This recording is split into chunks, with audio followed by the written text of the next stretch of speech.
Witajcie moi drodzy, jesteście na kanale Paszyńska Polska i w tym odcinku będziemy rozmawiać z jednym z aktywistów z LGBT o bardzo ważnym temacie, o tym, co się dzieje w świecie. Слышала ли ты, как относятся к гомосексуалистам в армии российской? Каково твое мнение по этому поводу? Ну, относительно изнасилований в российской армии. Связано ли огромное количество самоубийств ЛГБТ людей в российских войсках с этим? Ну, Мгм. видишь ли ты какую-то связь, да, между изнасилованием и побегом с поля боя? Или считаешь, что плохо обученные активисты ЛГБТ будут получать худшее снаряжение, ну и, конечно же, в конце концов, умрут из-за плохой подготовки.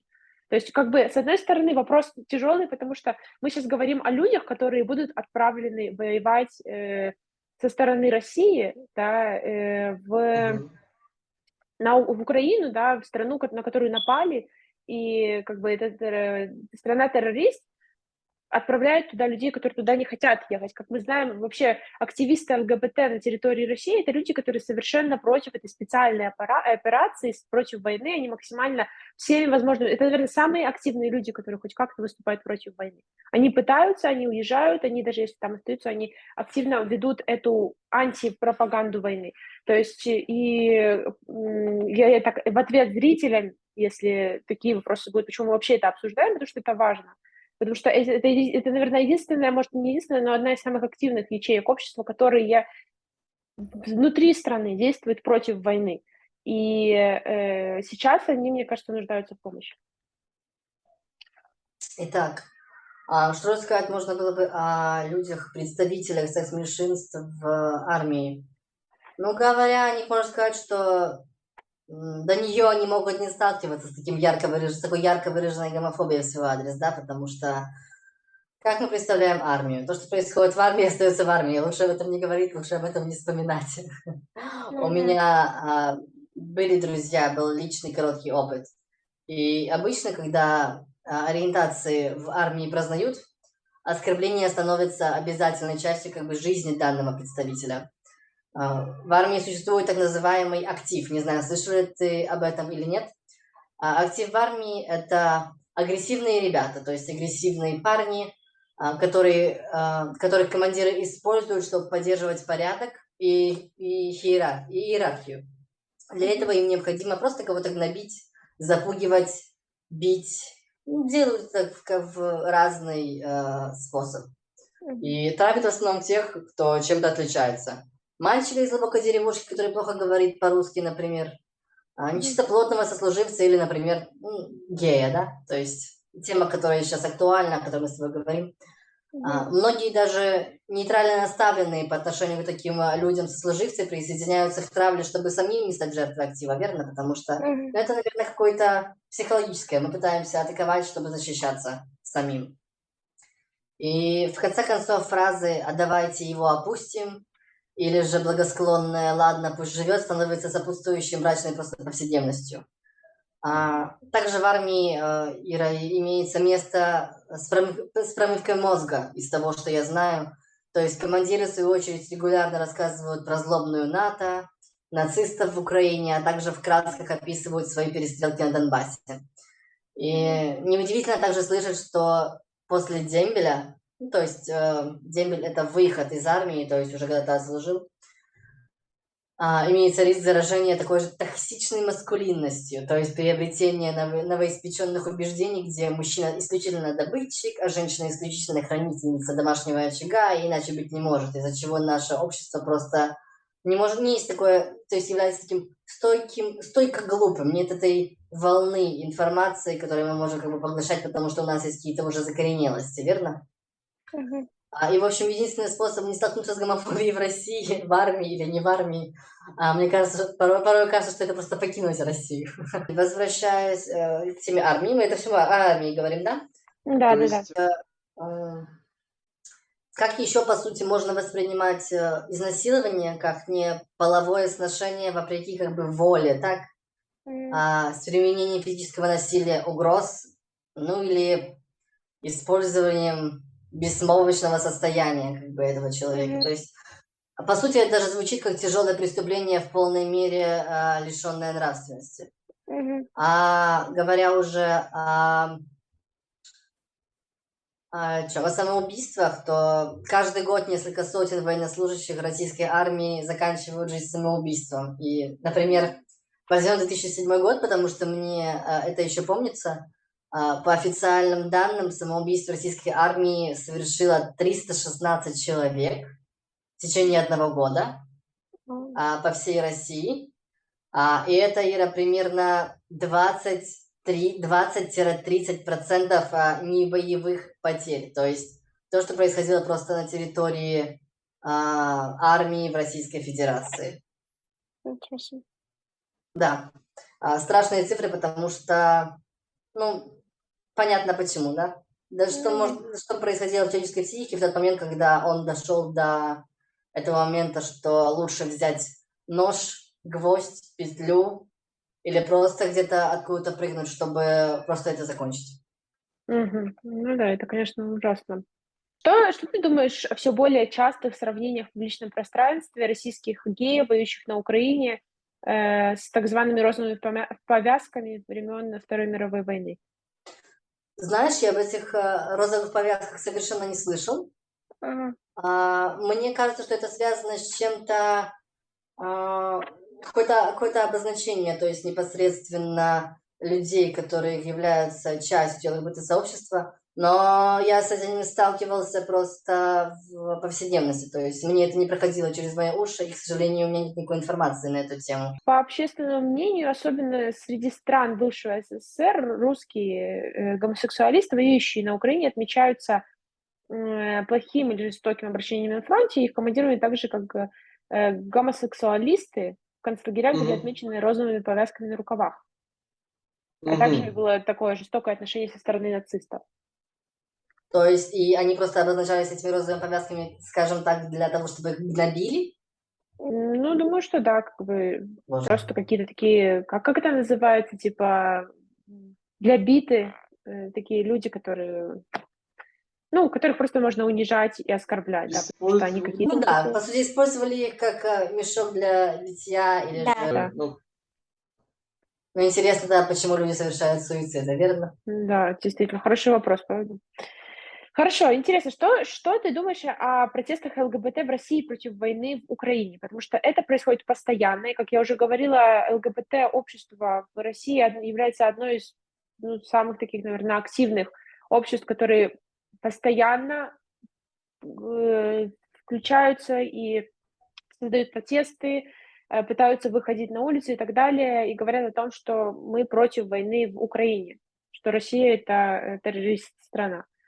Мгм. На самом деле, вот ЛГБТ-активисты Ира очень часто выходят на протесты, они стараются как бы изменить что-то в стране, стараются изменить что-то в стране не только для себя, для своей группы, но и для всех, потому что давайте как бы будем логичными.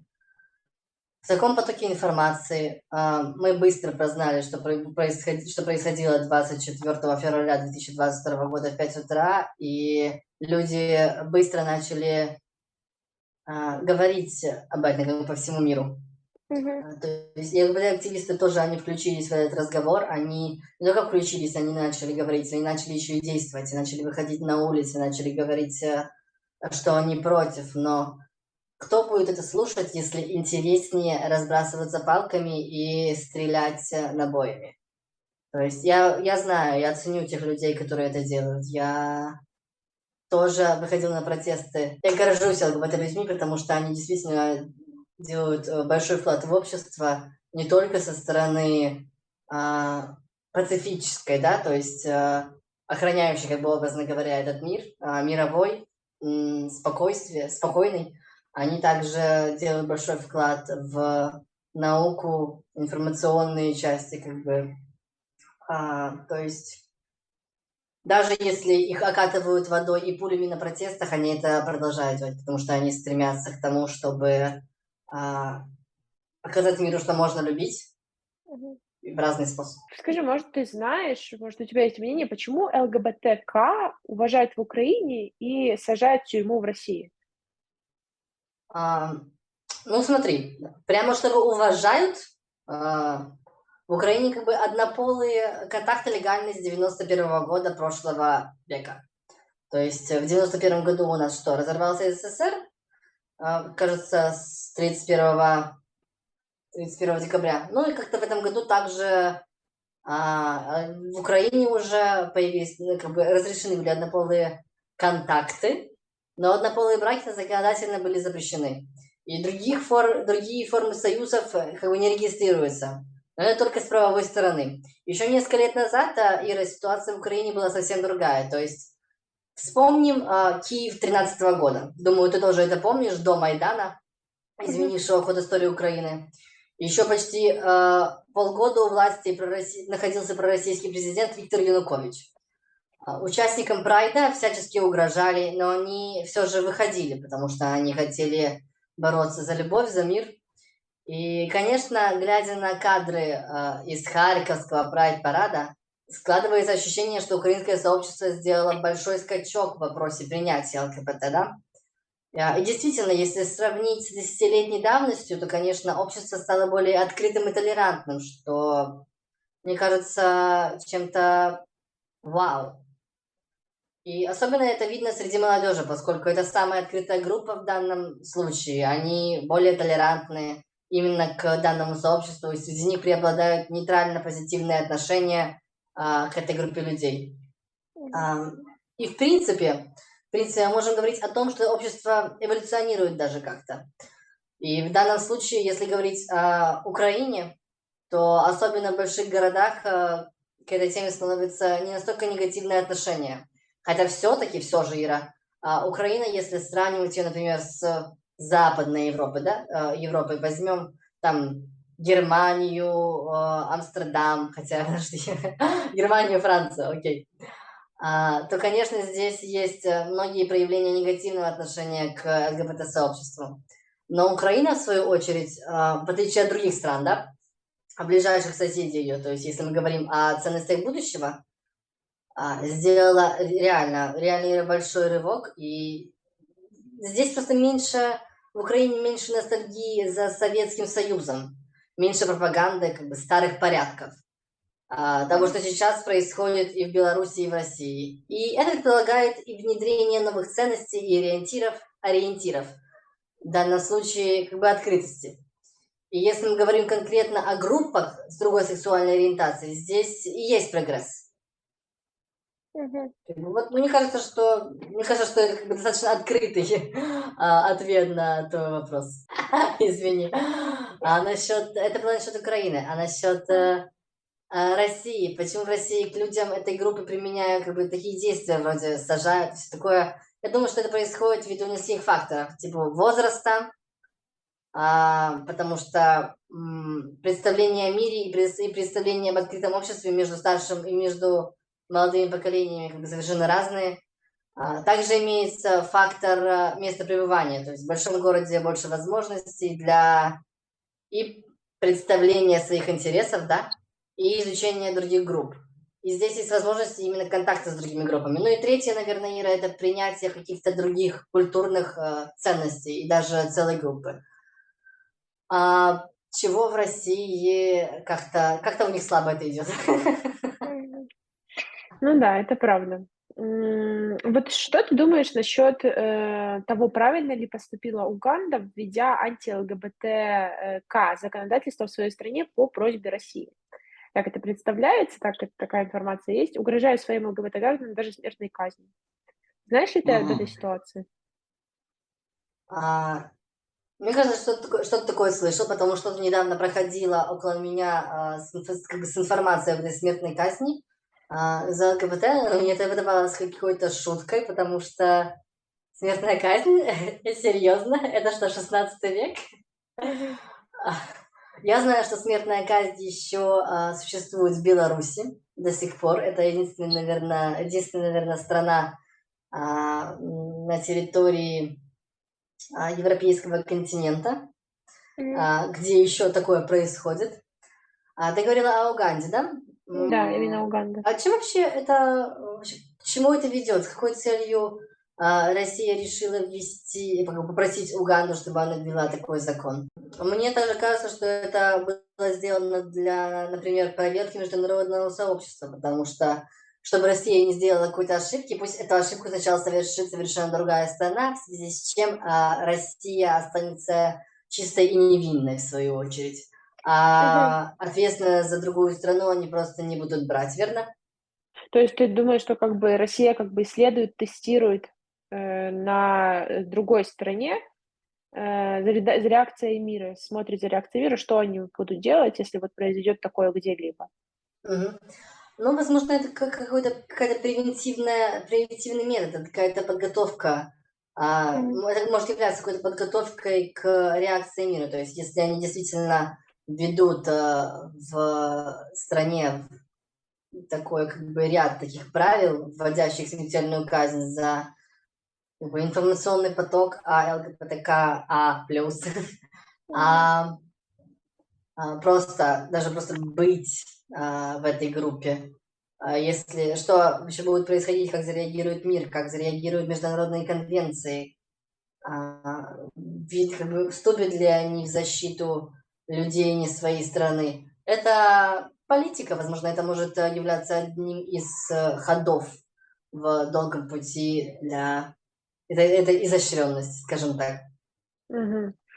Хорошо, ну и последний вопрос, но не менее важный. Что бы ты хотел сказать ЛГБТК в России и вообще, может, даже организациям в Европе, в мире, которые могли бы помочь ЛГБТ в России? Мгм. Как бы ты хотел обратиться? Я, наверное, хотел бы всем припомнить о наслышанности. То есть, что нельзя оставаться в стороне. Нельзя молчать, потому что если мы молчим, мы соглашаемся со всем, что нам говорят, к чему, что нам приказывают, к чему вообще нас приводят новые правила, новые артикулы в кодексах, новые части в Конституции, которые, по сути, нельзя изменять просто так, верно?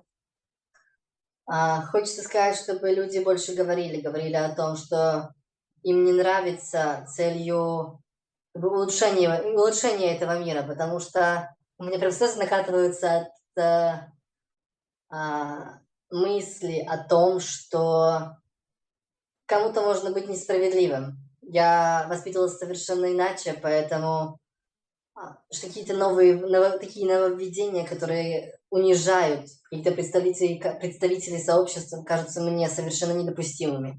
Я бы хотела, чтобы все люди об этом помнили и выходили и говорили, твердили, что данное правило их не устраивает, и чем больше их выйдет, тем возможно, возможно, скорее всего, это изменит какую-то точку мира, благодаря которой в России как бы и есть эти изменения, появляются.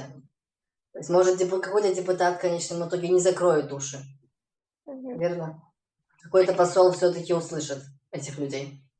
Ну да, ну и плюс как бы всемирная организация, мне кажется, независимо даже от того, что эти люди находятся на территории страны-агрессора, но они пытаются с этим бороться. И, может быть, Мгм. Всемирная организация Европы могла бы отреагировать на это тоже как-то, каким-то способом, да. Я думаю, что она и реагирует, старается как-то реагировать. Но что она может сделать в данной ситуации, если на территорию России, по сути, она в данное время сейчас не повлияет?